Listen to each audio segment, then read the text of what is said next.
what you want, for all that you believe. It's right to fight for what we want, to live the way we please. As long as we have done our best, then no one can do more. And life... Hi there! Hello! I bet you missed us so much. Yes, I expect they did actually. I know I've got lots of fan mail. I think it was abuse. Oh, well, yeah. Howard wouldn't Yeah. let me read it for some reason. That's because you can't read. You're a Muppet. I'm just saying. You always say the most hurtful things. I know. It's because I don't like you. What's not to like? How about, I don't know, the toupee? It's not a toupee, it's my own hair. I paid for it with my own money. Yeah. Slightly worrying, really, if you're honest with me. Anyway, so, we're back again, which I'm sure you're really happy about. And today we're going to talk about Collectomania 21, and that's really hard to say with a hand stuffed up you, because arthritis is killing her. Collectomania 21. I don't have a problem. Collectomania. I don't have a problem saying that. Yeah. That's because you ain't right.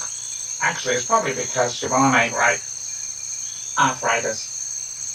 Not very useful when you're having to manipulate a Muppet. I knew him, he was a very nice man. What, art? Arthritis. Yeah.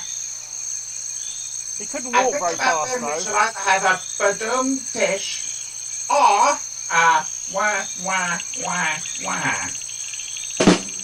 we sort that out? We can sort that out in the edit. Yeah, how do? Anyway, so, Collector... Ooh, that was Tango. He hasn't attacked me yet. Please notice, yet. Just get my arm out of the way.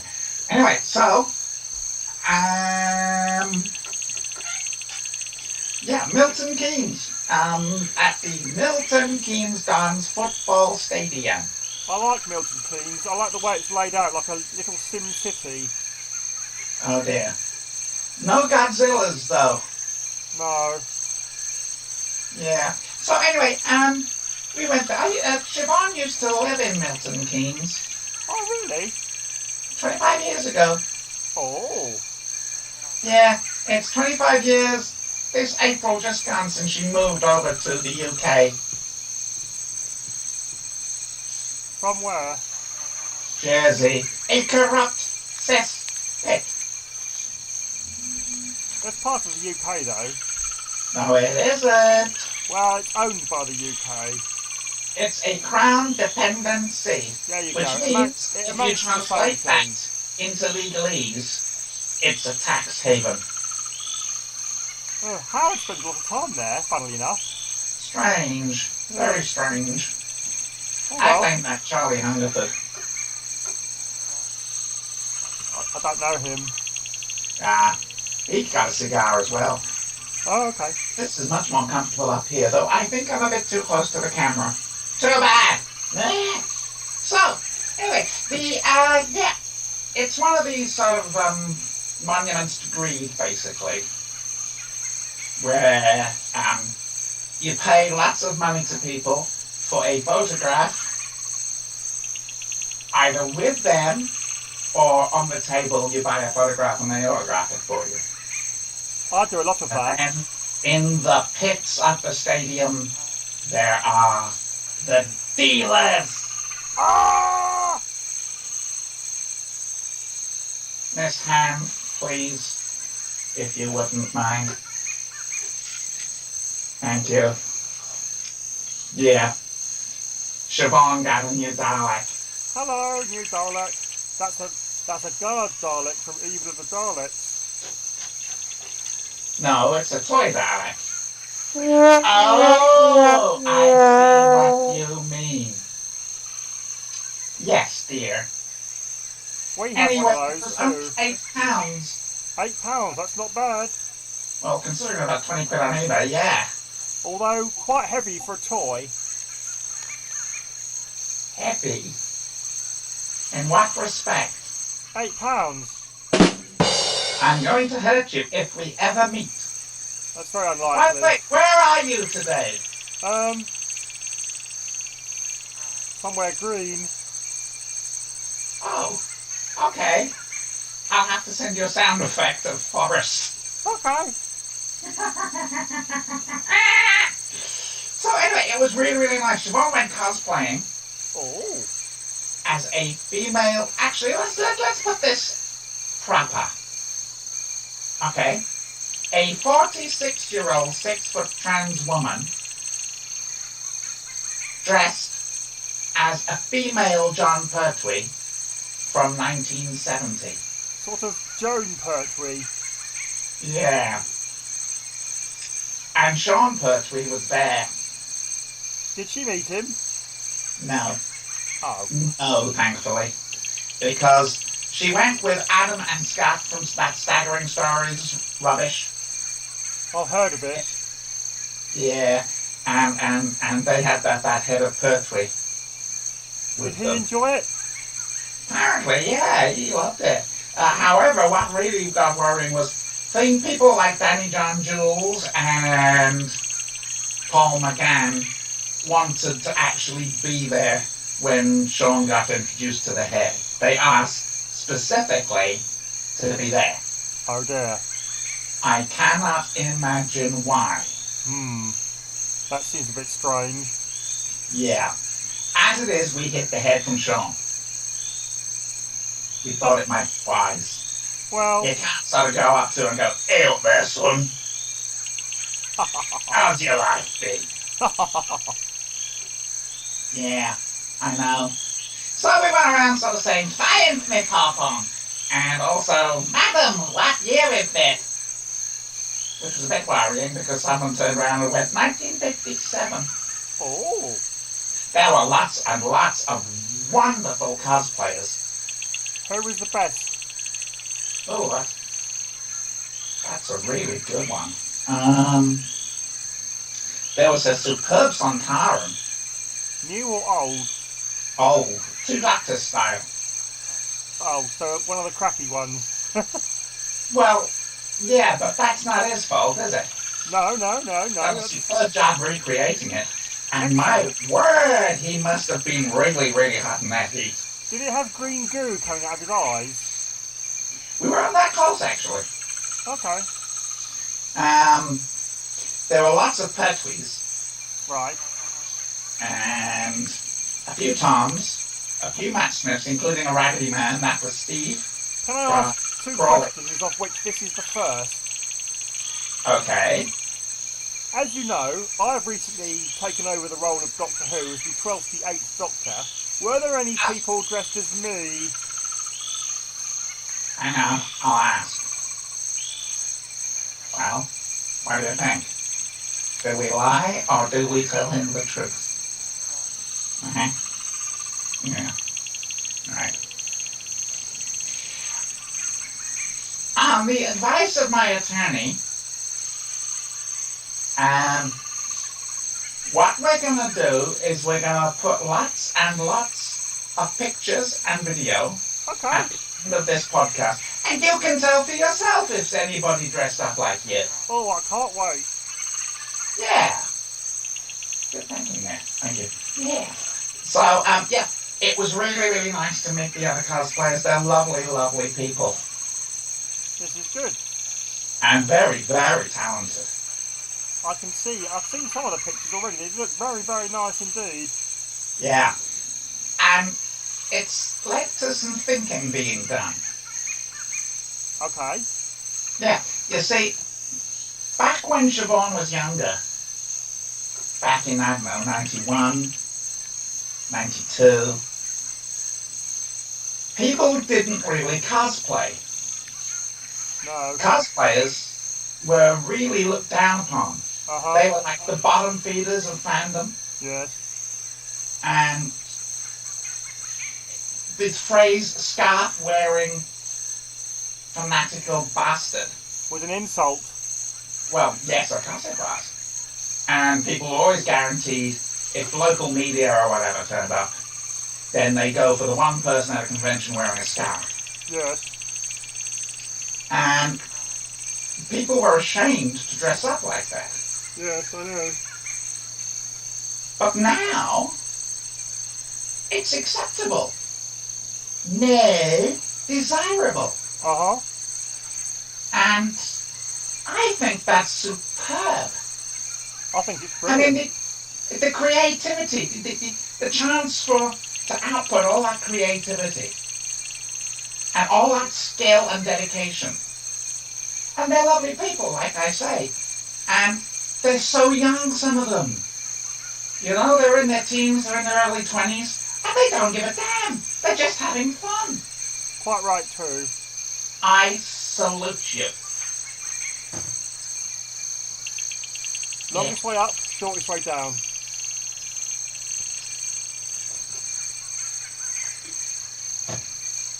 Yeah. The triple rimmer. The full rimmer. Danny John Jules was there. We might get some. We've got a thing of him saying, oh no, not Danny John Jules. Who was it?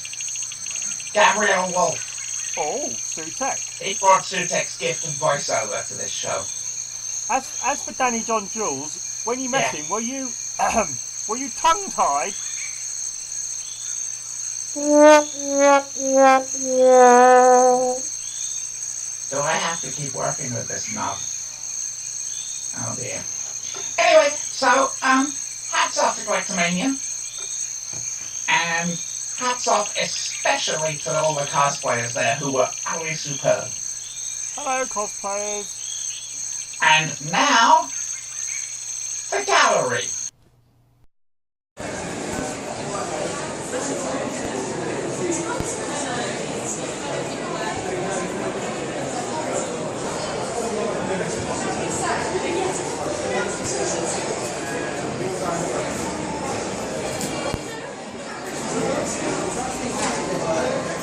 Now, I hate to say this, but we've been sent back to the other desk. Really? Okay.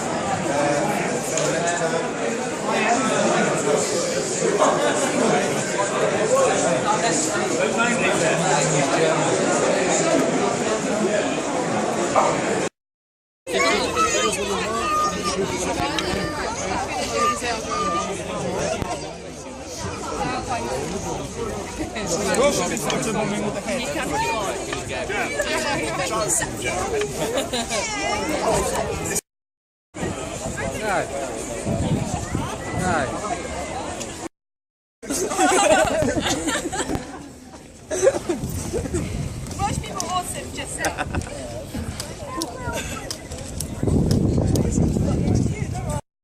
I see a train going on. We've got the old... Next, if we do one. Getting close. I can't even get that in. Yeah. Oh, squidgy! Squidgy! Any of you with intimacy issues, I don't care. Get closer together. Get closer! Photo bomb! Get him!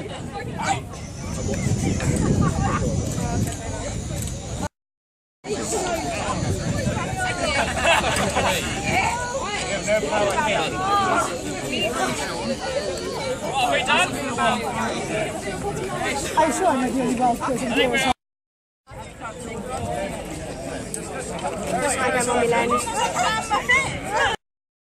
Yeah, that's what they used to say. No, it's Premier in 1-2. Premiership, Championship 1 and 2. Us boys in 1. It's Championship between. Yeah, you got the Premiership, then the Championship. Geeks should not talk about football. Sorry!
We're sorry we can't return any of your pictures, but there isn't a prize for each one we show.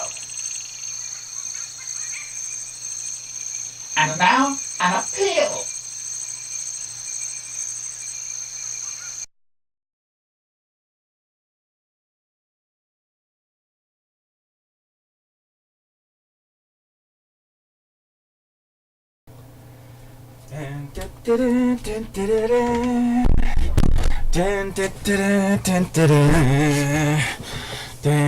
Oh, hello! I'm Dr. Sinister. Thanks for joining me.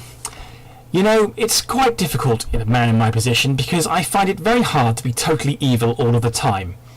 This isn't because of any intent on my part. No, I have to maintain a particular facade for tax reasons, and also to attempt to deflect suspicion away from myself from the CIA and those kinds of authorities. Anyway, so as a result, I have a pretend day job. Now, as it happens, this day job involves me sitting at a desk and shouting at lots of people all day long, so it's very similar to my real job, except that I can't have people killed. Also, I have to kind of maintain the facade, and this year I'm actually helping with a charitable event that's being run out of my office. What's happening is 15 bicycle riders are going to be setting off from our office in Glasgow on the 1st of June, and over 9 days they're going to be covering 900 miles, visiting 16 different branch offices, and hoping to raise £50,000 for charity. They're going to be visiting Newcastle, Leeds, Manchester, Birmingham, Bristol, Cheltenham, Swindon, London, Brighton, and then the head office. I may have missed an office or two out, but anyway. What's this got to do with me, you might say? Well, I'm definitely not riding, but I am going to be driving one of the support vehicles.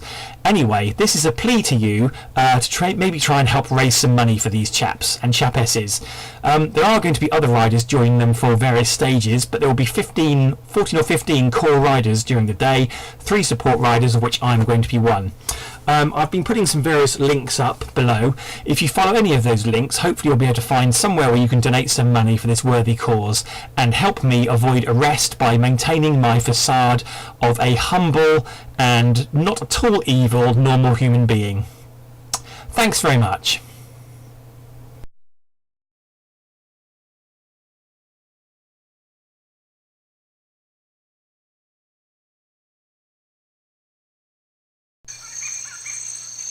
That was Dr. Sinister being appealing. Does he actually appeal? No, he doesn't. Alright, okay. So, that's it for this show. And, let's see if Michael Caine's still having trouble with Daleks. It's quite sad, really. Anyway, toodles!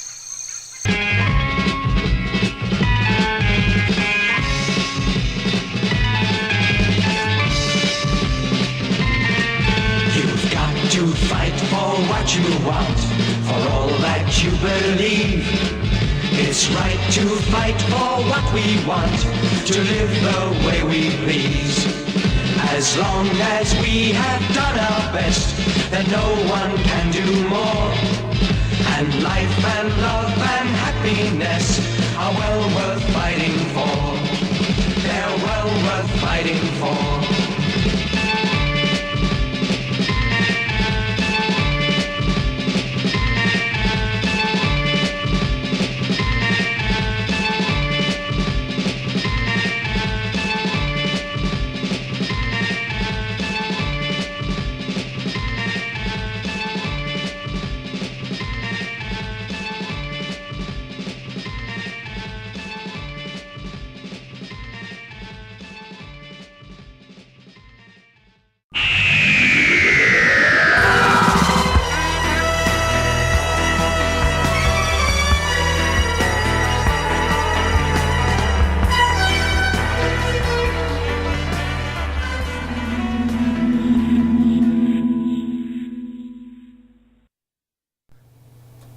The 83rd Doctor was not so much absent-minded as suffering from a complete lack of any common sense whatsoever.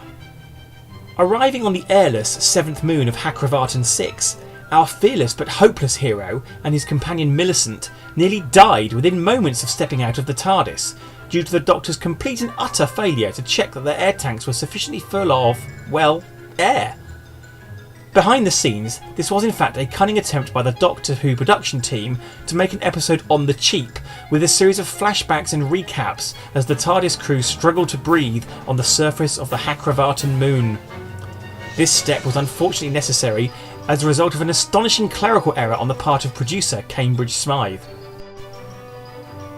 By failing to tick the correct box during the planning stages of the 341st season, 90% of the entire budget for that series was blown on a single episode which featured 10 million Daleks singing Happy Birthday to the Doctor.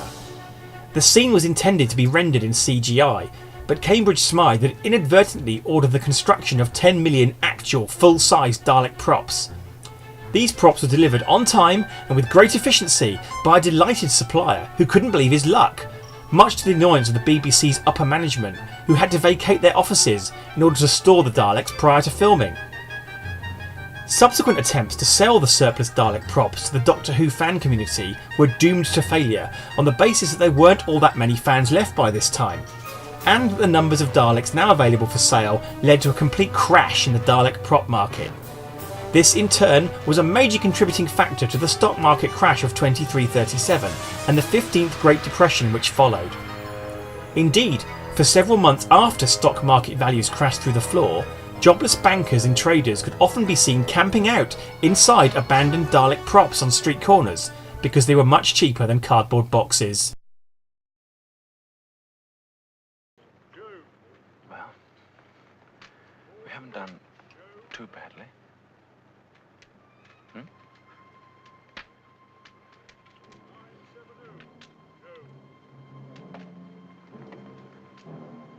Oh my God.